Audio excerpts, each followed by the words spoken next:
Hello everyone and welcome to my channel, and today I'll be reading a Neuvillette listener by me. So let's get into it. Neuvillette has always found the prospect of being a father rather intriguing, but he never truly had much time to dwell on it. With him being the Eudex and the Archon of Fontaine being quite demanding with their requests, it was a lot to deal with. But after she stepped down, he had more work to do, but a lot of stress that was gone, since most things were rather predictable. Not that he disliked her, of course. It was simply that there was no set schedule when she was the one that was working with him, since she could be quite whimsical. And that meant that he found a lot more time. And that was when he found you as well. And when he found the idea of having a family, quite good, promising. It was many things at once, and he never truly knew what to make of it. But he knew that it wasn't something that he found easy. But ever since you came along, he felt a little bit more pressed to try. He wanted to try many things for you, if it meant he could do them by your side.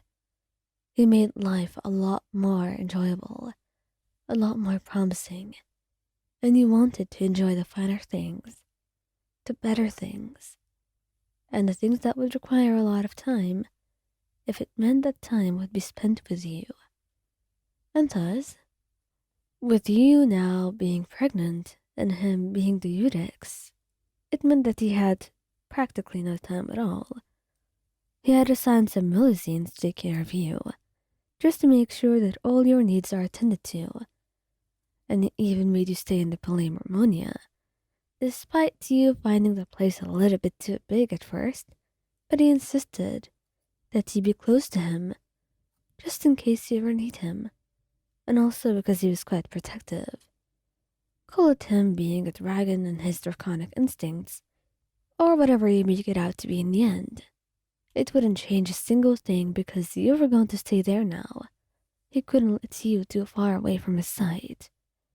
And now, when he heard the door open, as he was so busy with his work, he never really expected to see the face that was now in front of him. It was Cedrine.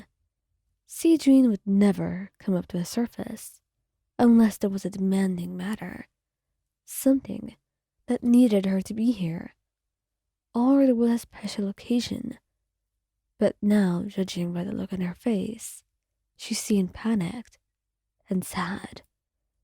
Monsieur Neuvillette, we really need you to come. Miss Wayan, she...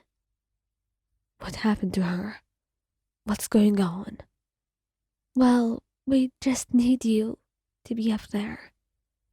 I think that she's not really going to be well anytime soon, the Millicene said, and Neuvillette panicked, and he rushed up to your room, aching to see you and know what was wrong. And it was all obvious when he saw the Millicines gathered around you, 2 of them, Cedrine following him in tow. What happened? Why she passed out? What happened to her? Well, it seems like there was something going on, an imbalance of sorts, and that's why she had a miscarriage. I am sorry to inform you, Monsieur Neuvillette. I really didn't want things to be like this. Last time, during the checkup, everything was fine. I don't know what went wrong. Cedrine felt immensely guilty, but he did not blame her. He was shocked, just as everyone else was. He was beyond shocked as well.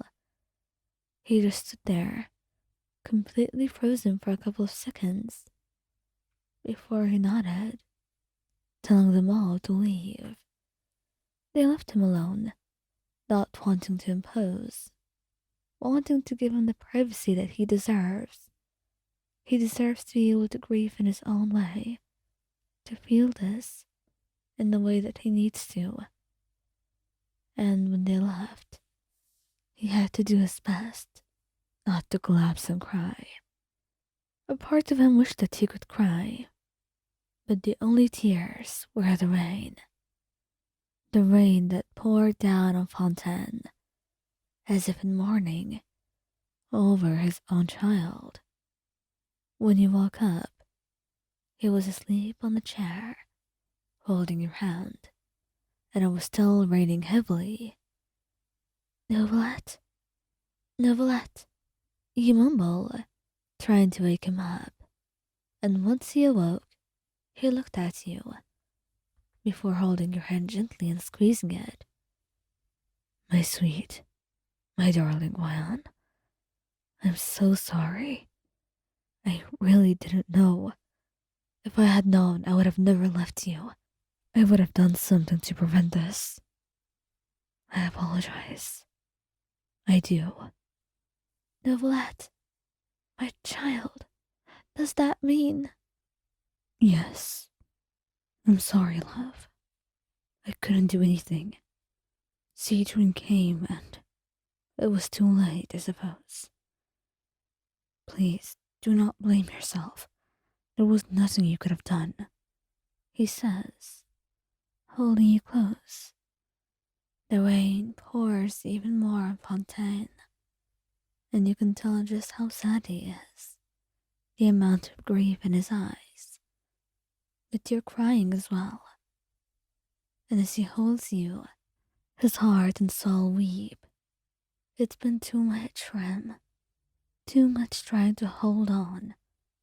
And as he holds you and hears you cry, he wonders just what he did to deserve all of this.